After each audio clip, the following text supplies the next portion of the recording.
Hey there. Subscribe to my channel. एक नौजवान था, कपड़े की दुकान पे काम करता था बड़ा खूबसूरत। एक खातून आई तो उसको देखा तो फरेख्ता हो गई, दिल हार बैठे।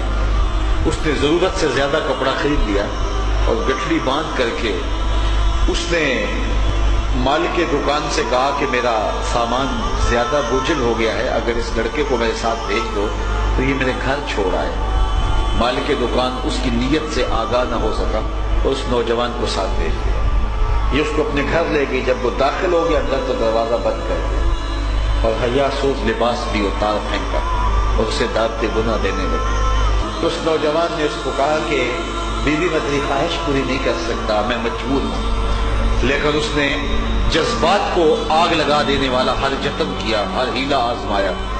नौजवान ने समझा कि कहीं ऐसा ना हो कि मेरी जवानी का तकद्दुस पामाल हो जाए और मेरे पल्ले कुछ भी न रहे। तो उसको एक तरीका सूझा, तो उसने कहा कि तुम रुको, मैं जरा बाथरूम से आऊं।